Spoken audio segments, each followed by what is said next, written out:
जय शिवराय मित्रांनो, शाश्वत फार्म या आपल्या यूट्यूब चॅनलमध्ये आपल्या सर्वांचं सहर्ष स्वागत आहे। आता सध्या ऑक्टोबर महिना चालू आहे। ऑक्टोबर महिना म्हणजे मित्रांनो पावसाळा संपत आलेला असतो आणि थंडी चालू होण्याची वेळ आलेली असते आणि विशेषतः ऑक्टोबर महिन्यात गरमी असते, ऊन असतं। या ऑक्टोबर महिन्यात मी दरवर्षी एक काम करतो, न चुकता न विसरता, आणि मी पहिल्या वर्षीपासून ते काम करत आलेलो आहे। आता माझं 4थं वर्ष 5वं वर्ष सुरू आहे। त्या वर्षी मी ते काम करतोय आणि त्याचं मला चांगले रिझल्ट मिळत आलेले आहेत। मग ते काम काय आहे, आज माझा विचार झाला की तुमच्याबरोबर शेअर करावं मी काय करतोय आणि त्याचं महत्त्व पण सांगावं तुम्हाला काय आहे ते। चला तर मित्रांनो, मी काय करतोय ते बघूया। सर्वात पहिला म्हणजे आत्ता पावसाळा संपत आलेला असतो मित्रांनो, आणि पावसाळ्यात आपल्या सर्वांना एक त्रास झालेला असतो। ज्या वर्षी विशेषतः पाऊस जास्त होतो, पाऊस जास्त झाल्यामुळं शेळ्यांना जास्त बाहेर हिंडवता फिरवता आलेलं नसते, किंवा बंदिस्तमध्ये असल्या तर माझ्यासारखं जे आपण त्यांना बाहेरच्या बाजूला थोडंफार फिरण्यासाठी जागा केली असते, ती पावसात चिखल झाल्यामुळे तिथं शेळ्या येत नाहीत। त्या दिवसभर आत गोठ्यात बसून राहिलेल्या असतात आणि गोठ्यात बसून राहिल्यामुळं दिवसभर तिथंच लघवी, तिथंच लेंडी आणि एक दमट वातावरण झाल्यामुळं शेळ्यांच्या अंगावर गोचीड, पिसवा, तांबवा ह्या गोष्टी वाढायला चालू होतात। आणि पावसाळ्याच्या शेवटला ह्याचं प्रमाण फार वाढलेलं असतं आणि थंडीत तर ह्या गोष्टी अतिशय वाढतात, कारण थंडी ही त्यांच्यासाठी पोषक आहे। ह्या गोष्टींना जर काही आवडत नसेल तर उन्हाळा आवडत नाही, ऊन आवडत नाही, गरमी आवडत नाही, ह्या गोष्टींना थंडीत ह्या गोष्टी वाढतात। मग आपल्याला पावसाळा आणि थंडीच्या मध्ये ऑक्टोबर हा असा एक महिना मिळतो चांगला की ज्यावेळेला ऊन चांगलं पडतं, अगदी ऑक्टोबर हीट म्हणतो आपण, त्यावेळेला कडक ऊन असतं, गरमी चांगली असते। मग त्या महिन्यात आपण एक गोष्ट करणं गरजेचं आहे, जेणेकरून आपल्या शेळ्यांना ह्या गोचीड, पिसवा, तांबवा जे काय गोष्टी आहेत त्यांचा त्रास होऊ नये। तर ती गोष्ट आहे बुटॉक्स म्हणून एक औषध मिळतं मित्रांनो। ते आपलं जे आपण शेतीत औषध फवारणीचा जो पंप असतो, त्या फवारणी पंपात पाण्यासोबत ते औषध मिक्स करून शेळ्यांच्यावर फवारायचं असतं। ते औषध फवारून आपल्या शेळ्या सगळ्या स्वच्छ धुवून घ्यायच्या। मी धुवूनच घ्यायच्या म्हणतोय, मी ज्या पद्धतीने केलं ते दाखवणं जर तुम्हाला, पण त्या पद्धतीनं जर आपण सगळ्या शेळ्या धुतल्या, आणि हे काम शक्यतो दुपारच्या वेळेला करायचं असतं, ज्यावेळी ऊन चांगलं कडक ऊन असतं आपलं, आत गोठ्यामध्ये ती फवारणी करायची, शेळ्या धुवायच्या आणि त्यांना बाहेरच्या बाजूला उन्हात सोडून द्यायचं। 1 तास 1.5 तास त्यांना उन्हात ठेवायचं, चांगल्या त्या वाळतात, मग त्यांना आत घ्यायचं। आणि हे काम करण्या अगोदर शेळ्यांना पोटभर पाणी पाजून घ्यायचं। मग ते एक महत्त्वाचं गोष्ट आहे, ती विसरू नका मित्रांनो। तर चला मित्रांनो, आता मी हे कशा पद्धतीने केलेलं आहे, काय काय ह्याच्यात काळजी घेतलेली आहे, तुम्हाला व्हिडिओ पण दाखवतो आणि त्याच्यासोबत मी माहितीही सांगतो मी काय काय केलेलं आहे। मित्रांनो, ह्यासाठी आपण आपला जो शेतीत औषध फवारण्याचा पंप असतो 15 लिटरचा, तो वापरू शकतो।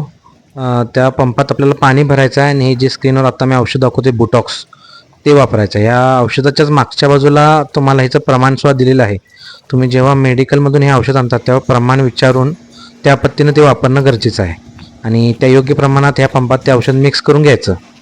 आता सर्वात महत्त्वाचा भाग मित्रांनो, या औषधाचा वापर करून आपण आपल्या जनावरांना धुवून कशा पद्धतीने घ्यायचा आहे। ह्याच्यात आपल्याला 2 ते 3 लोकांची गरज पडू शकते।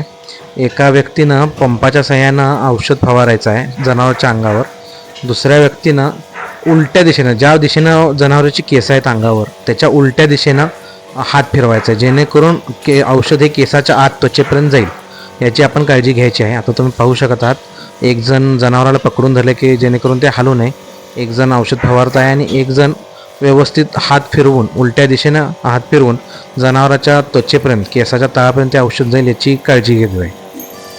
आणि हे काम करताना मित्रांनो खबरदारी एकच घ्यायची आहे की हे औषध जनावराच्या नाकात, डोळ्यात किंवा तोंडात जाणार नाही। तसं हे औषध जरी विषारी असलं तरी पाण्यातलं प्रमाण त्याचं अतिशय कमी असल्यामुळं फारसा काही परिणाम होत नाही, चुकून जर गेलं नाका डोळ्यात तरी, पण आपण खबरदारी म्हणून काळजी घ्यायचीच आहे। आणि तसंच जो व्यक्ती हात फिरवत आहे त्यानं सुद्धा काळजी घ्यायची की आपल्या तोंडात, नाकात कुठं हे औषध जाणार नाही आहे। बाकी जे आपल्या अंगावर हे औषध उडतं किंवा हाताला लागतं ते नंतर आपण स्वच्छ आंघोळ करून किंवा 2 ते 3 वेळा आपले हात स्वच्छ धुवून घ्यावेत। आता तुम्ही हे मित्रांनो समोर पाहतच आहात कशा पद्धतीनं ह्या शेळीला आपण धुवून घेतलेलं आहे, पूर्ण आत त्वचेपर्यंत तिचे औषध गेलेलं आहे। हात अशा पद्धतीने फिरवलेला आहे उलटा की ती पूर्ण आत त्वचेपर्यंत औषध उतरलेलं आहे। आणि एकदा काही शेळी धुवून झाली तिला बाहेर उन्हात सोडून द्यायचं, 1 तास ते 1.5 तास ती उन्हात राहिली की ती पूर्णपणे व्यवस्थित वाळून जाते। आणि एक मित्रांनो, ज्यावेळेला आपण आपल्या शेळ्या धुत असतो तेव्हा त्यांची जागा बदलून धुवा, जेणेकरून हा तळ सुद्धा त्या औषधाने पूर्ण भिजला जाईल। काही वेळा हे जे अंगावरचे कीटक असतात ते खाली जाऊन तळाला बसतात, मग ज्यावेळेला तळावर आपण औषध मारतो त्यावेळेला हे कीटक तिथं असले तरी सुद्धा तिथून निघून जातात किंवा मृत्यू पावतात। जर आपण आपल्या फार्ममध्ये लाकडाचे पाट वगैरे वापरत असू तर त्या पाटांना सुद्धा खालून वरून हे औषध फवारणी करून घेणं गरजेचं आहे, कारण ह्यांच्या खाचेतच हे कीटक राहत असतात किंवा आपली अंडी घालत असतात.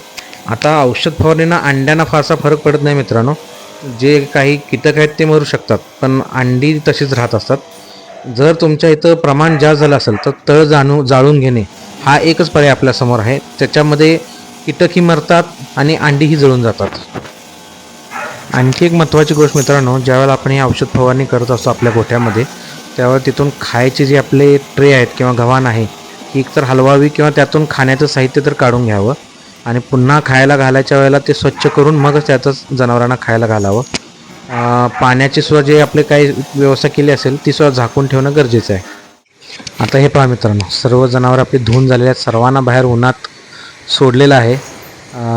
एका पद्धतीनं वाळायला बाहेर सोडलेलं आहे त्यांना आणि कशा पद्धतीने ते बाहेर उभारलेत बघतात. 1 तास 1.5 तास ह्या उन्हात सोडल्यानंतर पूर्ण वाळल्यानंतरच मी त्यांना आत घेणार आहे आणि आत घ्यायच्या अगोदर त्यांची गव्हाण वगैरे स्वच्छ करून त्यात खायचं ठेवून आणि जर पाण्याची सोय केलेली असते ती सुद्धा स्वच्छ करून मग त्याच्यात ताजं पाणी भरून मगच त्यांना आत घ्यायचं आहे. मित्रांनो, हे औषध जरी विषारी असलं तरी आपल्या याच्यातलं प्रमाण अगदीच कमी असल्यामुळं जशी विषबाधा किंवा आणखी काय होण्याचा त्रास कमी असतो, संभावना कमी असते, पण काळजी ही कधीही घेतलेली चांगली असते. औषध चुकून पोटात जाऊ नये याची काळजी आपण नेहमी घेत राहावी. हे आपले सर्व काही मोठे जे पिल्ले आहेत, करडे आहेत, त्यांना पण इथं आता धुवून घेतलेलं आहे आणि अशा पद्धतीनं त्यांनासुद्धा उन्हात बाहेर सोडलेलं आहे. चला मित्रांनो, आता आपण पाहूया हे का करणं गरजेचं आहे, आपण हे कशासाठी केलं सर्व ते पाहूया. हे जे आता फोटो पाहत आहोत आपण याच्यात पाहू शकता शेळ्यांच्या केसाच्या आत त्वचेवर हे परजीवी राहत असतात किंवा त्यांनी तिथं त्यांचं रक्त शोषण्याचं काम चालू केलेलं असतं आणि त्याचा शेळ्यांना त्रास होत असतो आणि त्याचा परिणाम म्हणजे असे त्वचा विकार हे जे आता दिसत आहेत हे त्वचेचे वेगळे वेगळे विकार हे या बाह्य परजीवींच्यामुळे होत असतात आणि याचा परिणाम आपल्या शेळ्यांच्या वाढीवर त्यांच्या आरोग्यावर होत असतो आणि पर्यायानं याचा परिणाम आपल्या उत्पन्नावर सुद्धा होत असतो. म्हणूनच या बाह्य परजीवींचा बंदोबस्त वेळेवर करणं ही आपली गरज आहे मित्रांनो. त्याशिवाय आपलं शेळीपालन हे कधीच परवडणार नाही आहे. जसं आपण जंतनाशक करतो आंतरपरजीवींसाठी तशा अशा गोष्टी बाह्य परजीवींसाठी करत राहणं आपले गरजेचं आहे मित्रांनो. तर मग मित्रांनो, हा माझा जो प्रयोग आहे किंवा हे जे मी काम दर ऑक्टोबर महिन्यात करतो आणि पावसाळा सुरू होण्याच्या अगोदरही एकदा करतो हे मी काम शक्यतो एक प्रिकॉशन म्हणून किंवा एक खबरदारी म्हणून ही मी गोष्ट करत असतो. पहिल्या वर्षी मला थोडा या गोष्टीचा जास्त त्रास झाला होता, तांबवा पिसवा भरपूर झाला त्यावेळपासून मी हे करायला चालू केलं. त्या वर्षी मी जवळपास 15 दिवसात एकदा असं 2 महिने केलं ते हे फवारणी आणि माझ्या गोठ्याचा तळ एकदा जाळून घेतला. त्यावेळेला ह्या सगळ्या गोष्टी मला कंट्रोलमध्ये आल्या आणि तिथून पुढच्या वर्षाला मी लक्षात ठेवून वर्षातून कमीत कमी 2 वेळा ही फवारणी करतो. सर्व शेळ्या ह्या औषधांना धुवून घेतो.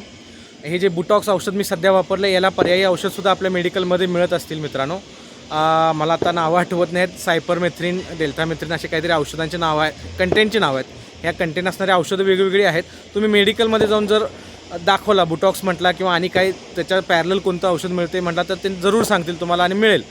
ते औषध घेऊन हे जर तुम्ही फवारणी केला तर गोचीड, पिसवा, तांबवा यांचं जवळपास नायनाट होतो. वर्षभर आपल्याला त्रास होत नाही. 6 महिन्यातून एकदा पावसाळा सुरू होण्याच्या अगोदर आणि एकदा थंडी सुरू होण्याच्या अगोदर अशी फवारणी करून जर घेतला तुम्ही तर फार चांगलं याचं रिझल्ट मिळतात. शेळ्यांचं आरोग्य चांगलं राहतं, त्यांना बाह्य परजीवींचा त्रास होत नाही. हे मी तर दरवर्षी करायला लागलो आहे सध्या. तुम्हालाही जर शक्य असेल तर नक्की करा अशी माझी विनंती आहे. तर मित्रांनो, आजचा व्हिडिओ कसा वाटला मला नक्की कळवा. आवडला असेल तर लाईक आणि शेअर नक्की करा. काही सजेशन असले तर कमेंटमध्ये द्या मित्रांनो. जर तुम्हाला ही मी करत असलेली गोष्ट पटली नसेल किंवा त्यात काही बदल सुचवायचे असतील तर तीसुद्धा मला नक्की सांगा मित्रांनो. चांगले सल्ले मी कायम ॲप्रिशिएट करत आलेलो आहे. त्यांना कायम मी त्याच्या काय म्हणतो त्याला चांगल्या सल्ल्यांचा मी माझ्या रोजच्या ह्याच्यात मी वापर करत आलेला आहे. जर चांगले सल्ले असतील तर कायम तुमचं स्वागत आहे मित्रांनो. नक्की द्या कमेंटमध्ये आणि व्हिडिओ आवडला असेल लाईक, शेअर आणि आपल्या चॅनलला सबस्क्राईब करायला विसरू नका. तर पुन्हा भेटूया मित्रांनो नवीन व्हिडिओसोबत. जय हिंद, जय महाराष्ट्र.